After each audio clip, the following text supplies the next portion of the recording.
Hey guys, Joey here. Just here to let you know before this video begins that this episode is sponsored by Lilith Games with their hit mobile RPG, AFK Arena. With a beautiful fresco-style art direction, enjoy this simple yet deeply strategic idle RPG that caters to both casual and hardcore players. The lore and background story is rich and deep, following a classic story of life versus death as it intertwines around 6 unique races that you can play and explore the world as. The game also offers PvP and PvE events, where you can play with players from all over the world as you interact with the tight, non-toxic AFK Arena community. And by utilizing the idle RPG element of the game, you can earn loot and gain experience as you sleep, so there's never a dull moment to lose. And best of all, the game is free to play, so if you'd like to join in on the fun and experience, then make sure to grab the game for yourself by clicking the link in the description below. Players who download the game through the tracking link will also get a special in-game bonus as fans of the channel. Thanks again to Lilith Games and AFK Arena for sponsoring today's episode, and I hope you enjoy the video. Yeah. How's it going, everyone? This is the Anime Man. Unpopular opinions. You hate them, I debate them. So let's fuck. We're back with another episode of Let's Fight, the show where I take all of you guys into a vice grip as I slowly beat the fuck out of you with my opinions. Because this is a pre-recorded video and you guys really have no way of fighting back. Unless it's in the comments, thanks. But all jokes aside, the one thing that I absolutely love about the show is the fact that you guys are pretty ruthless in the comments. So as always, I ask you guys over on Twitter to send me some of your hot takes, tough questions, and spicy opinions on anime, manga, otaku culture, light novels, visual novels, eroges, hentais, you name it. Anything that stirs up the weeb heart in any way, I'll take it, and I fight you with it. This is like the, what, 14th, 13th episode or something? I don't fucking know. You guys should already know the drill by now, so without further ado, let's fucking fight! People are so sensitive about looting up certain anime characters saying that it's inappropriate. I think they're just being bitches. Just felt like this was spicy. First of all, shout out to my boy Digital Next for that spicy opinion. Links to his channel in the description. But I actually kind of agree with this. I mean, you know, it's the internet, it's PC culture. PC culture has just been so insanely just authoritative within the realms of the internet, especially I'd say within like the past 5 years, not even 10 years. Like, I feel 10 years ago, there was so much shit that could have gotten away, which would absolutely be stopped by the SJW police nowadays. But in terms of, like, looting certain anime characters, I'm really not too sure. I feel like even 10 years ago, there were just some anime characters, especially those in the minor category, the youngins, if you get my drift, who were definitely looked at a little bit suspiciously and a little bit of a stank eye if you ever attempted to try and loot them. You know which characters I'm talking about. And I mean, this is even before the rise and fame of the lolly genre of hentai series, you know, shows such as Shoujo Ramune and that Kandinin-san one, which I forget the name of, but I've seen before and it's a little bit strange. And I know this is kind of a hot button topic to go into details about, but me personally, I don't really give a shit because, again, at the end of the day, they're just drawings. I've made this point many times in many videos, and if you think that drawing a underage girl, a depiction of an underage girl is seen as like the equivalent to getting a real child in the real world and putting them through those same sexual acts for your entertainment, then yeah, you kind of need to get a reality check. You know, we have useless ass organizations like the UN trying to ban all types of hentai and lolly stuff, you know, depictions of hentai and lolly stuff, when, you know, they just leave regular children to suffer in the real world because who gives a fuck about them, right? But again, I totally get it. Like, if you do want to, I guess, prioritize your, like, morality on even depictions of certain anime characters getting sexualized, then that's totally fine, dude. I completely get it if you're not comfortable with it. Because not gonna lie, when I first stepped into the wonderful and weird world of anime and manga, I at first was kind of on the same side. I was like, okay, yeah, she's 13 years old and you're looting her.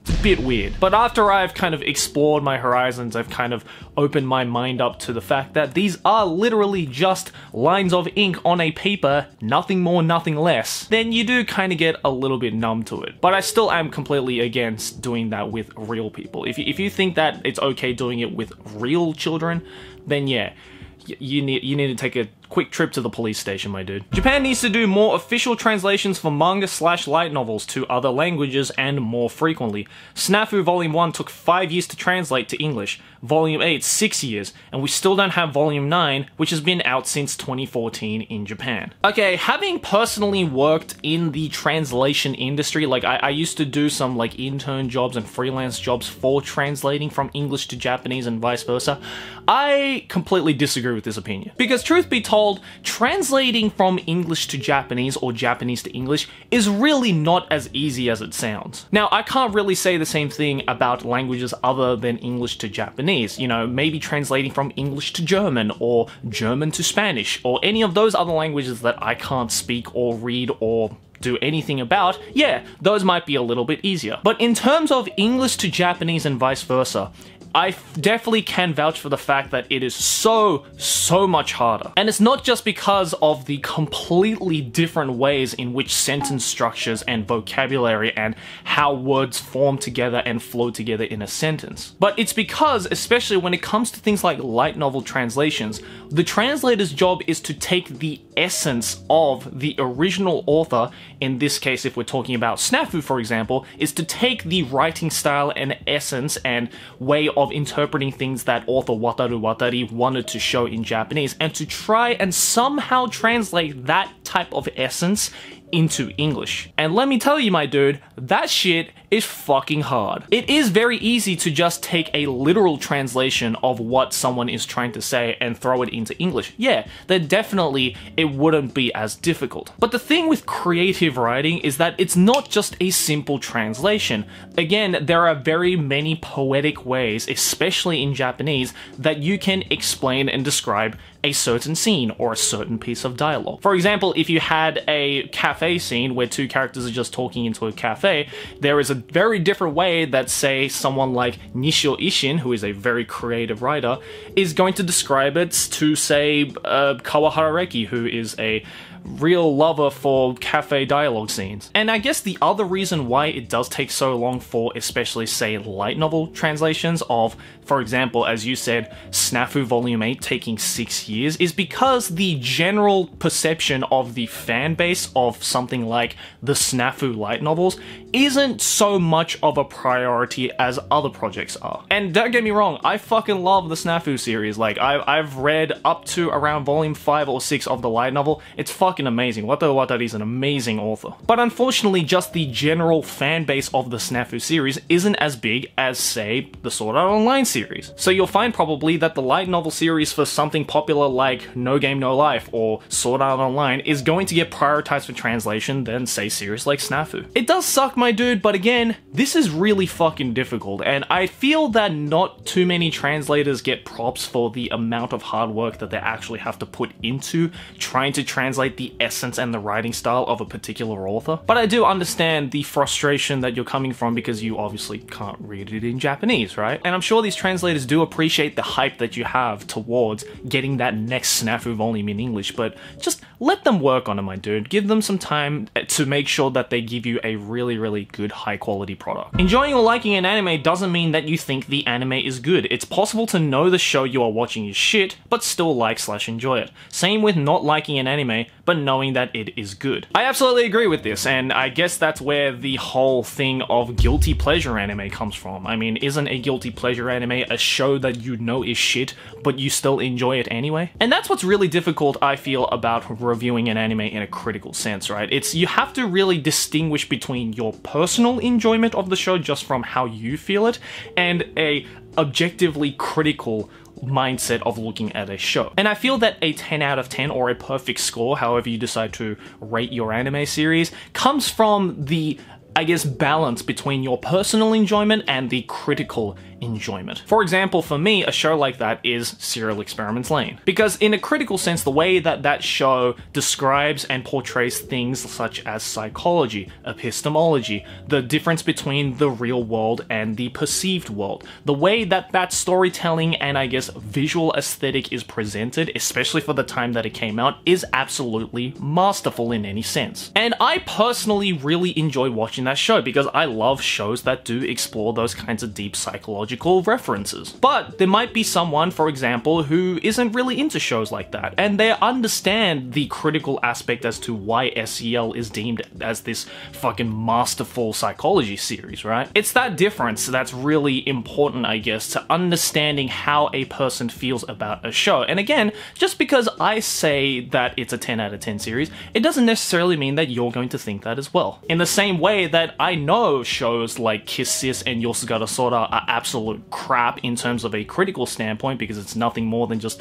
a mindless romance ecchi show where the main goal is to just watch cute girls getting fucked around in sexual ways. But I personally still really enjoy that show because I'm trash for those kinds of shows, and that's completely fine too. So bottom line is that there really is nothing wrong with having a guilty pleasure anime. I feel that in order to be like a true anime fan, you gotta have at least one guilty pleasure anime, or at least one guilty pleasure genre for some people. The anime adaptation is often better than the manga.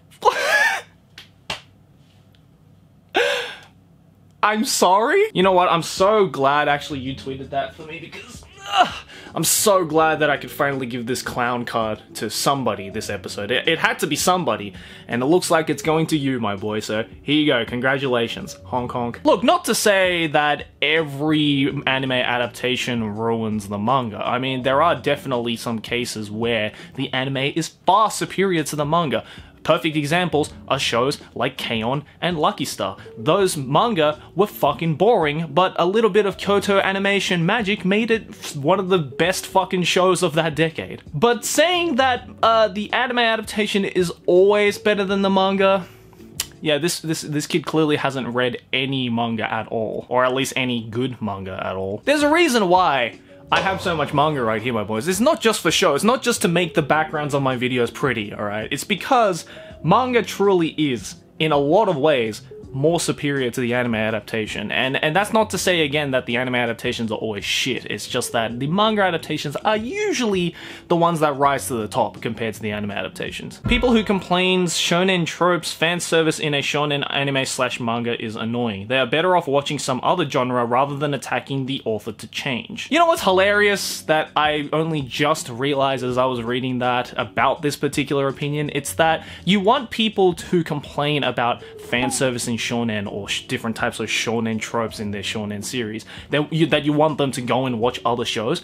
The hilarious thing though is that more than likely, 99% of the time, those very same people only watch shonen shows. Like, think back to when Horikoshi Kohei drew that picture of all of the My Hero Academia girls in bikinis, and there were a bunch of people on Twitter who were bashing the fuck out of him, saying like, oh, they're only 14 years old, how dare you sexualize these characters, it was so good up until then. More likely than not, those people only watch My Hero Academia, or at least only watch shonen shows. So telling them to go and watch other shows is pretty much pointless, because they're never going to be open to any kind of show if they're so close-minded about the fact that they make 14-year-old girls in shonen shows wear bikinis, and that's apparently not okay, even though 14-year-old girls in real life also wear bikinis. If anything, I want people like that to only watch shonen shows. I don't want their shit opinions and shit takes to, I guess, cause a cancer in other genre shows that so far are completely untouched. So yeah, keep complaining about your shonen tropes, guys. I'm just gonna go watch some other good shows. Just because you've seen a lot of anime doesn't mean people have to watch the shows you recommend. What? One thing I don't understand about this particular opinion is that it's just completely going against what actually happens. Because isn't the whole reason why you seek out people whose anime recommendations you want to hear is because they've seen a lot of anime? I'm not gonna go up to someone who's only seen 3 anime series and be like, hey bro, what do you recommend? Because they've only seen 3 shows. I'd much rather go to the person who's seen 100, 200, 1,000 shows to ask what they recommend, because they clearly have a bigger pool to select from. They clearly have a better understanding of what makes a good show good, what makes a bad show bad. That's like going up to someone who's only listened to Miley Cyrus and Taylor Swift their entire life and asking them, hey, what music do you recommend? I really like rock music, but I'm sure you'll understand what good rock music is, right? It just doesn't doesn't make sense. You come up to people like us, people who have seen a lot of anime, because you want to hear our recommendations. If you don't want to listen to our recommendations, why would you ask in the first place? Fate series isn't hard to get into. Some people just don't want to read and ignore the centerpiece of the series while there's no complete alternative. It's like saying it's hard to get into Chainsaw Man because I don't want to read the manga. I actually disagree with this opinion, especially when you brought up the whole Chainsaw Man example of like, I don't want to read Chainsaw Man because there's a chainsaw in it. No, the reason why people don't want to get into the Fate series is because it's overtly confusing, and I completely understand that as someone who struggled to get into the Fate series for the longest time. It wasn't until I actually asked a couple of my friends who are heavily into the Fate series, like they've seen everything that the Fate series has to offer, they were into the Fate series ever since the first Type Moon visual novel, Fate Stay Night, that I finally understood how to get into it, because it's not as easy as just watching everything. So as someone who has finally gotten into the Fate series, and I can tell you that it's a fucking fantastic series once you get into it, if you want to get into the Fate series, this is what you have to do. All you have to do is just watch Fate Zero and Unlimited Blade Works. If you just watch these, you will understand 95% of the Fate lore. And if you enjoy those and you want to further get into the nitty-gritty 5%, then you can go and watch things like Fate Stay Night, the Heaven's Feel movies, all of the spin-offs that you could think of, the recent FGO that's just started airing. You can go and watch all of those. But if you just want to get into the bare bones, Fate Zero and Unlimited Blade Works. That's all you need to watch. Animation quality determines the success of a series more than anything else. You know, that's actually kind of true, and that's really sad to say. I mean, look, don't get me wrong, there's nothing wrong with an anime series that has amazing animation quality. If anything, you want an anime to look great because that's a huge part of what makes anime, the visuals, the movement, the animation. Without good animation, then there's no real point to watch an animation. But in saying that, as this tweet says, a lot of people, a lot of people do think that just because a show has good animation, it automatically makes it a good show, and I can tell you, my boys, that that is so far from the truth. Because in a lot of cases, it's actually the high quality animation that hides the fact that the show is actually kinda shit. Take, for example, my all-time favorite, SAO. I can definitely say that the animation looks fucking incredible in that show, but again, just because it looks good, it doesn't mean it is good. It's like taking a cake made out of shit and covering it in icing. Like, just because it looks good on the outside, it doesn't mean it's good. It's still a shit cake. And again, I feel that's just a hugely sad realization, and it's honestly a little bit of a disappointment, because so many people do, in fact, just look at animation quality and immediately are quick to determine if the show is going to be good or not. And unfortunately, because of that, they end up missing a lot of fucking fantastic shows. Take, for example, the Akunohana anime. A lot of people fucking hated that anime adaptation because the animation, the rotoscoping animation, just looked so fucking janky, and they didn't realize that that is one of the fucking best psychological drama shows to come out in a very long time. And the same logic also applies to fully 3D animated shows. Immediately, people are so quick to perceive that, oh, kind of janky 3D immediately makes the show bad, and then they miss out on some fucking fantastic shows like Ajin, for example, which was fully 3D animated and yet still a great fucking show. But again, I completely understand that yes,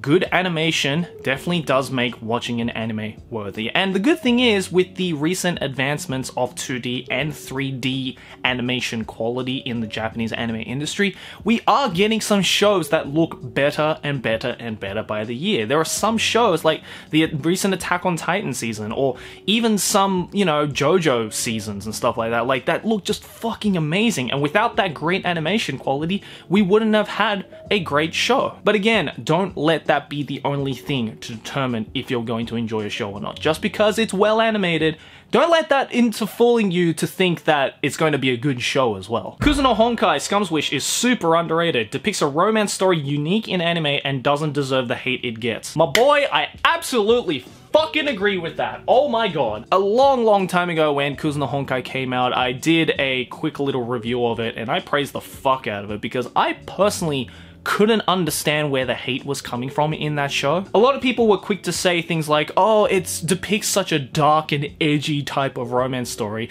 and it's just doing it for the edge. It's just doing it to be like, oh, look at all of these teens doing fucked up things, and it's so unrealistic, the shit that they're going through. Nobody goes through shit like this. When in actuality, teens do go through shit like this, and there are so many romance stories that have tried to depict this kind of darker side of the romance genre to not very good results. I mean, look at Domestic no Kanojo. That is a clear example of a show that was trying to go so far into the dark side of romance that that in itself became way too fucking unrealistic and dragged out. Whereas Scum's Wish was just a really simple yet very, very deep and dark look into teen romance. I mean, again, this whole conception of romance in anime is usually seen more on the positive side because people do want to see a happy ending. People do want to see that heroine and protagonist come together in the end to bring about a full of rainbows happy ending. But sometimes in the real world,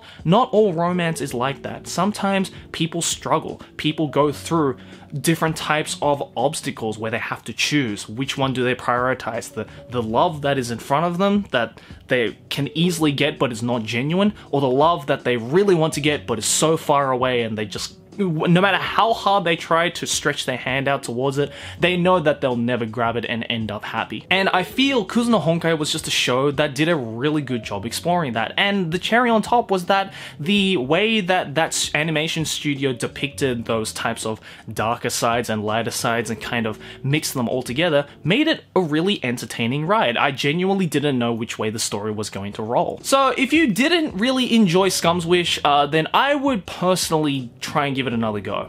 If you do have the time, I personally would try and give it another go and really look at it, like really understand where these characters are coming from and really understand that yes, this isn't supposed to be this super edgy show. It's just supposed to show you that sometimes romance fucking sucks and these characters are living through that hell. Anime isn't really capable of depicting physical horror. Most studios and authors have to rely on their ability to nuance the genre into something more like an underlying type of psychological horror. I absolutely agree with this. In fact, a couple of years ago, I actually made a video called Why Good Horror Anime Isn't Scary. Links to that video in the description if you want to check it out. But basically in that video, I described, again, as like this tweet says, showing actual horror elements in animation, and especially in anime, is really fucking difficult. And if anything, the best types of horror shows are not the ones that are so gory and splattery and, you know, follow conventional horror tropes of like, it looks so disturbing, therefore it's scary. It's the psychological side of horror that makes it scary. It's the psychological side, the mind fucks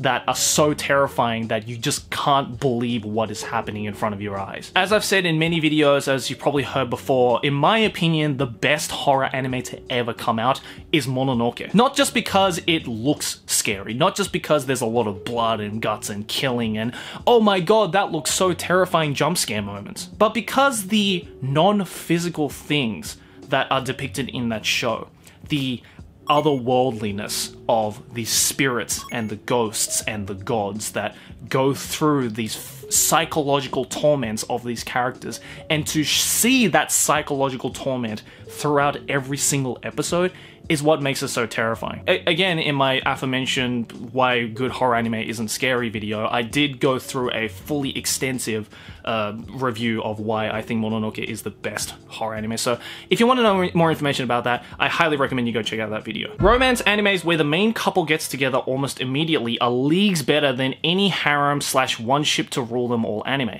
except maybe the Monogatari series. E.g., Rakuda Kishi no Eiyutan is greater than most harem animes. Okay, I actually disagree with this, because in this tweet you said that a romance anime that brings two love interests together immediately is better than most harem anime.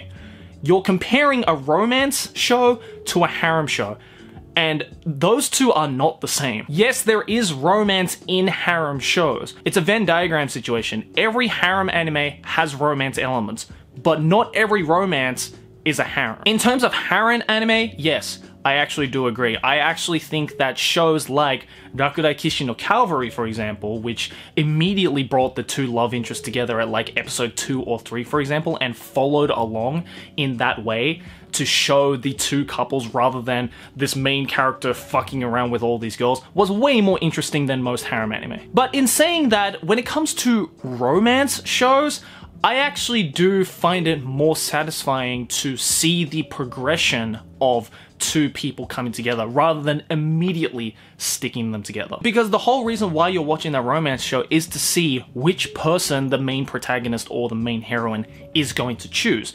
And if you automatically know that from the beginning, then you're just basically watching a couple fuck around in different ways. And I personally, on a romance element, don't see the enjoyment in that. Of course, there are exceptions to that rule. For example, Golden Time, which did bring the two love interests together pretty early on and actually showed the progression of how the couple advances. That was really interesting. But in my opinion, the best romance animes out there are the ones that combine those two elements. Combines the elements of seeing two people slowly falling in love with one another, and also shows what happens once they actually are together. And that's why, in my opinion, the best romance story to ever come out in manga and anime is Eyes. Again, I did a whole video on Eyes and my analysis and review of it all, and why I do think this is the best romance manga, period. But essentially, it does combine this whole coming together of the two people, but also shows what happens after they do come together. It shows every single element of what makes a romance, and that's why I think it's so great. But bottom line, not every romance is a harem, okay? We gotta first distinguish these two, okay? Romance does not equal harem. Harem does not equal romance, alright? Let's separate these two, and then we can go from there. Expositional dialogues in anime are always ignored and defended, and anime that have good or more realistic pacings are usually called boring, which is retarded. On that note, will you please learn the show don't tell rule? My god, please. I absolutely agree with that. The one thing that I fucking hate in anime, and a lot of anime YouTubers can agree with me on this,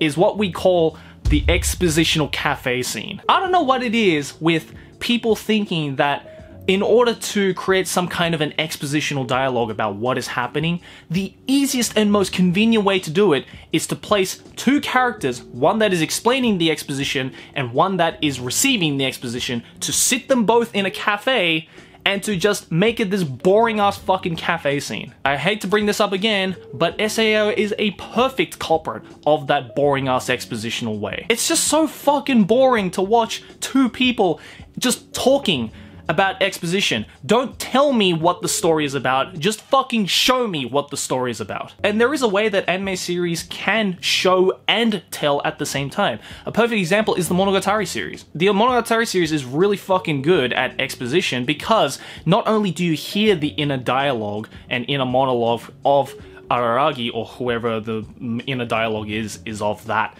particular season, but while the inner dialogue is happening, you are given context clues through visions, through ways that this Araragi is looking at the world, through different really trippy scenes as to what is happening. And the guys over at Shaft were so aware of how much exposition there was going to be in the Monogatari series, because it is, at the end of the day, a very convoluted story that takes a lot of expositional dialogue, that they just like, you know what, we can tell it, but we also need to show what he is telling. There is so much talking, so we need to make the visuals also pop out to make sure that people are listening as well as seeing what is happening. But again, there is so much anime that needs to understand that the show don't tell element is so important, especially in anime, because it is all about the visuals. Animation is all about what you are seeing, not what you are listening to. The anime industry needs to produce more original anime than the adaptations of manga, light novels, etc.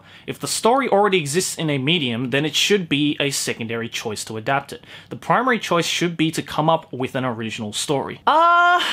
Easier said than done, bro. Just from a business standpoint, why would a studio take so much man hours to come up with an original story, like from the beginning, when they could just look the other way and be like, oh look, here's a story that's already written out for us. Let's just grab this. It just saves the industry so much more time to come up with an original story that they don't know if it's going to flop or not. Because the whole point about why these particular shows do get anime adaptations, because they know that from the original source material, whether it be a manga, a light novel, a game, whatever the original source material may be, they know that there is an audience who will eat the fuck out of the anime series up once it gets made. That's how anime series are more often than not decided upon. It's to see if, oh, does this particular original source material have an audience? Is it popular anyway? Is it people who are going to eat it up? Then yeah, we can adapt it fine without it worrying to flop or not. But creating an original story that nobody has ever heard about is such a gamble for studios because, again,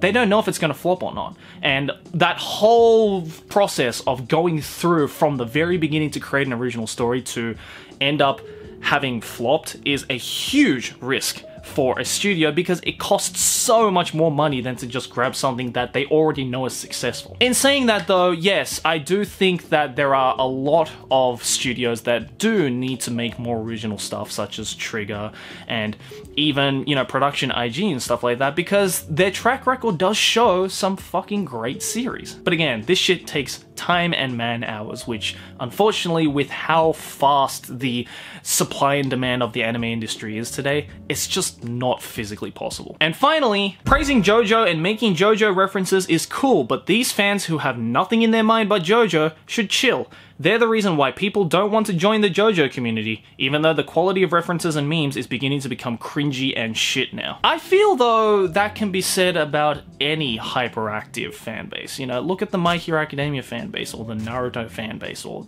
even the One Piece fanbase. Like, it's just any type of hyperactive fanbase that only cares about that particular show does deserve to chill, because again, as you said in this tweet, that is the whole reason why so many people are so put off from joining that community. Not to say that people should just stop making JoJo references and JoJo memes and JoJo jokes altogether, because they're funny. You know, if you understand the references, they're fucking hilarious most of the time. Except recently, you know, people just think that if you just throw in any kind of JoJo reference, that automatically makes a meme. It's so fucking cringy and boring, guys. Like, I can tell when a JoJo meme is created by someone who clearly hasn't read or seen enough JoJo, because it is just so fucking surface level that it's like, oh, okay, yeah, cool.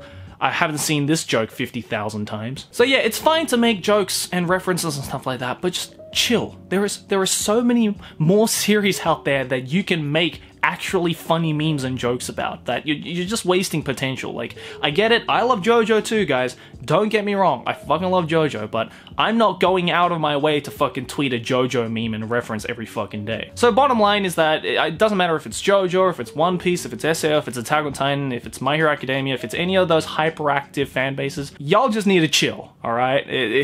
Y'all just need to chill. But guys, that's gonna do it for this episode of Let's Fight! Thank you once again for joining in until the very end. I appreciate all of you lovely motherfuckers. Let me know in the comments below about any of the opinions that I gave, any of the opinions that you have towards any of the tweets that were introduced in this video. I'm always interested to hear what you guys have to say, and you guys are usually pretty good in the comments to bring about some actually interesting discussion topics and whatnot. So again, leave all that stuff in the comments below. And if you'd like to join in on the next episode of Let's Fight, then the best place to do it is to go over to Twitter and use that hashtag Let's Fight. Send it to your boy, and if it's an interesting enough opinion that I can talk about and elaborate in a video, then I will grab it for the next episode. Anyways guys, thanks for watching, and I'll see you in the next one. Like, favorite if you enjoy, subscribe for any banter. Keep watching anime. Ciao now.